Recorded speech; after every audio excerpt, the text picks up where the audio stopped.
Tanggal 19 Februari tahun 2026. Di Washington DC, Presiden Prabowo Subianto menandatangani sebuah dokumen, 45 halaman. Judul resminya, Agreement on Reciprocal Trade Toward a New Golden Age for the US-Indonesia Alliance. Pemerintah menyebutnya perjanjian bersejarah.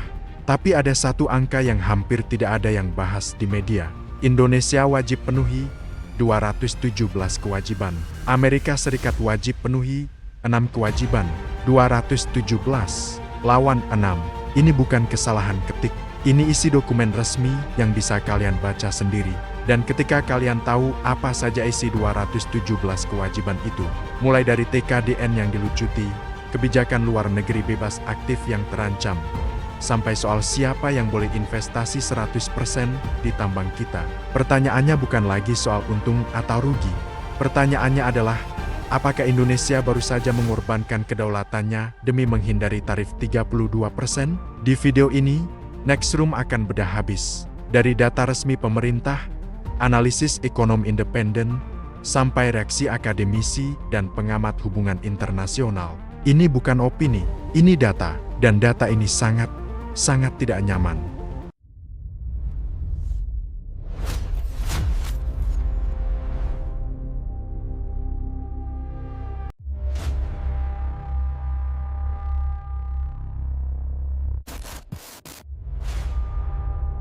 Untuk memahami kenapa Indonesia duduk di meja ini, kita harus mundur ke 2 April tahun 2025. Hari itu, Presiden Donald Trump mengumumkan apa yang disebutnya sebagai Liberation Day, Hari Pembebasan Ekonomi Amerika. Dia memberlakukan tarif resiprokal ke hampir semua negara. Indonesia kena tarif 32%, angka yang mengerikan. Kenapa 32%? Karena defisit perdagangan AS terhadap Indonesia di 2024 mencapai USD 19,3 miliar. AS merasa selama ini Indonesia tidak adil. Tarif 32% itu berbahaya bagi Indonesia. Kenapa? Karena sekitar 4 hingga 5 juta pekerja di sektor industri padat karya, garmen, tekstil, alas kaki, langsung terdampak. Produk mereka jadi tidak kompetitif di pasar Amerika. Pemerintah Indonesia memilih negosiasi, bukan konfrontasi. Hasilnya, pada 15 Juli tahun 2025, tarif diturunkan dari 32% menjadi 19%. Ini yang tertuang dalam joint statement antara Indonesia dan AS. Lalu setelah berbulan-bulan perundingan intensif antara Menko Airlangga Hartarto dan perwakilan dagang AS, Ambassador Jamieson Gui, lahirlah ART yang ditandatangani pada 19 Februari tahun 2026. Prabowo sendiri bilang di hadapan US Chamber of Commerce, "Kami telah bernegosiasi sangat intensif selama beberapa bulan terakhir, dan saya pikir kami telah mencapai pemahaman yang solid tentang banyak isu." Terdengar optimis, tapi apa isi konkretnya? Mari kita buka satu persatu. Mari kita jujur soal isi perjanjian ini, karena disinilah kontroversi sebenarnya dimulai. Yang Indonesia dapat dari ART, tarif ekspor ke AS tetap di 19%, turun dari 32%. Dan 1.819 produk Indonesia mendapat pengecualian tarif alias masuk AS dengan tarif 0%. Ini mencakup 1.695 produk industri dan 124 produk pertanian, termasuk minyak sawit, kopi, kakao, karet, dan tekstil. Untuk tekstil, ada mekanisme tarif rate quota, artinya volume tertentu bisa masuk dengan tarif 0%. Pemerintah mengklaim ini melindungi 4 juta pekerja tekstil dan berdampak positif bagi 20 juta warga Indonesia secara tidak langsung. Kedengarannya bagus. Sekarang coba kita lihat sisi lain. Yang Indonesia harus berikan ke AS. 1. Indonesia membuka akses 99% produk AS dengan tarif 0%. Mencakup pertanian, kesehatan, otomotif, teknologi, kimia, seafood. 2. Indonesia wajib menghapus hambatan non-tarif terhadap produk AS, termasuk kebijakan TKDN, standar emisi, dan perizinan impor. 3. Indonesia berkomitmen impor dan investasi dari AS senilai 33 miliar US dollar per tahun. Rinciannya, energi 15 miliar US dollar, pesawat dan produk lain 13,5 miliar US dollar, produk pertanian di atas 4,5 miliar US dollar. 4. Indonesia wajib mengizinkan kepemilikan asing 100% oleh perusahaan AS di sektor pertambangan, perikanan, dan keuangan, tanpa kewajiban divestasi. 5. Indonesia wajib menyelaraskan kebijakan ekspor dengan sanksi yang diberlakukan AS ke negara lain.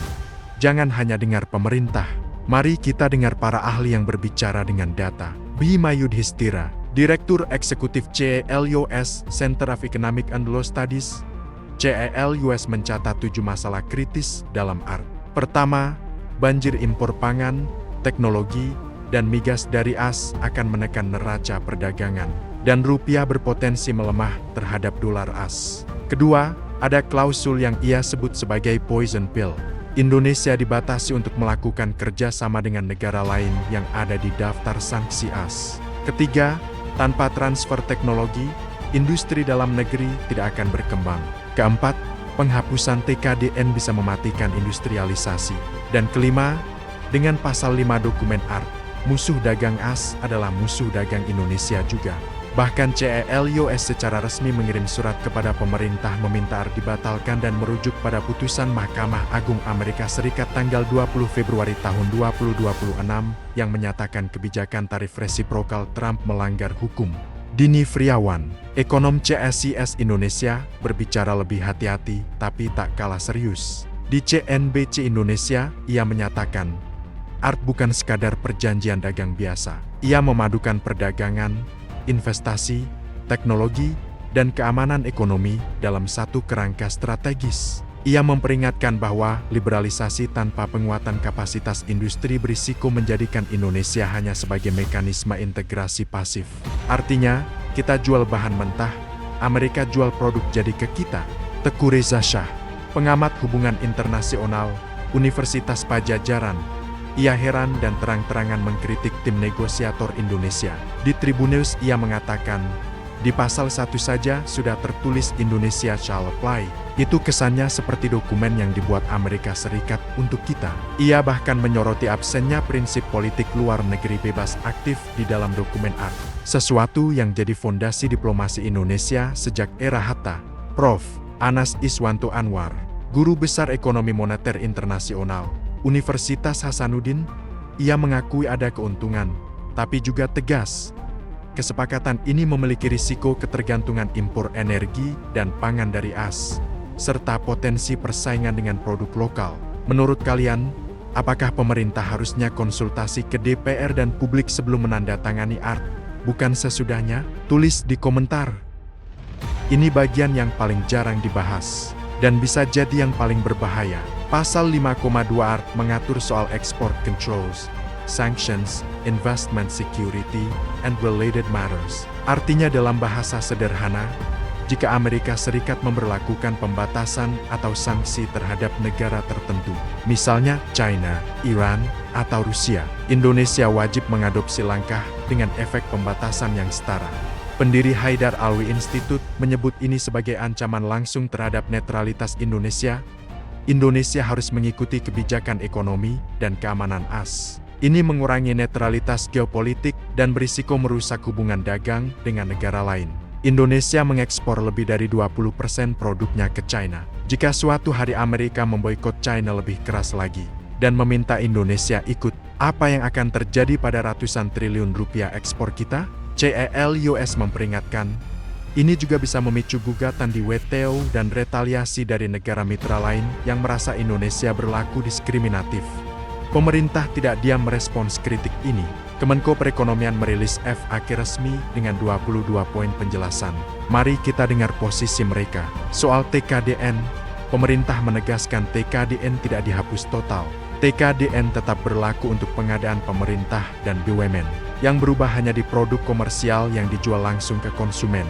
Dan itu sudah tidak ada kewajiban TKDN sebelumnya. Soal banjir impor pangan, impor beras dari AS dibatasi hanya 1.000 ton. Bandingkan dengan produksi nasional 34,69 juta ton di ke 2025, alias hanya 0,00003%. Impor ayam pun berupa bibit ternak Grand Parent Stock, bukan daging konsumsi. Soal data konsumen, pemerintah menegaskan transfer data lintas batas tetap tunduk pada Undang-Undang Perlindungan Data pribadi Indonesia, tidak ada penyerahan kedaulatan data ke pihak asing. Soal tarif 0% ke AS, pemerintah berargumen rata-rata tarif efektif Indonesia ke produk AS sudah hanya 8,1%.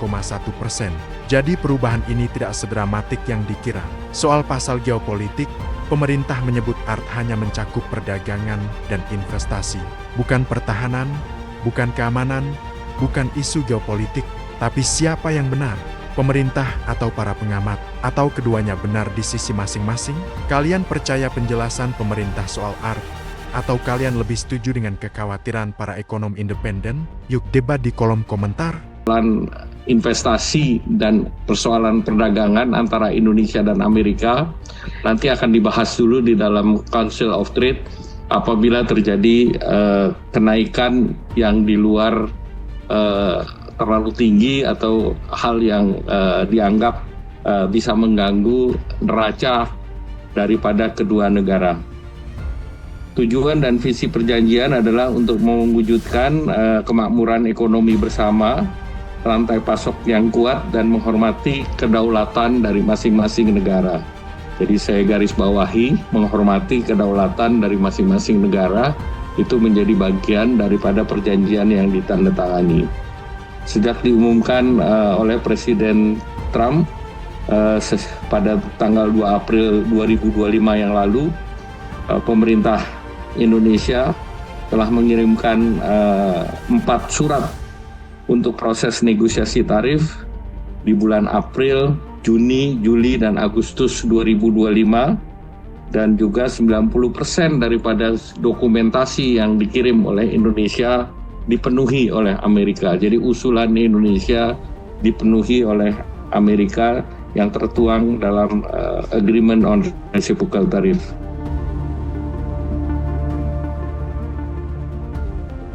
Di Nextroom tidak akan ambil posisi berpihak, tapi kita wajib berpikir jernih berdasarkan data. Faktanya, Indonesia berhasil menghindari tarif 32% yang bisa menghancurkan jutaan lapangan kerja di garmen dan tekstil. Itu nyata, itu penting. Faktanya juga, 1.819 produk Indonesia kini bisa masuk AS dengan tarif 0%. Sawit, kopi, kakao kita punya peluang lebih besar di pasar terbesar dunia. Tapi faktanya juga, Indonesia menanggung 217 kewajiban, Amerika hanya ke-6.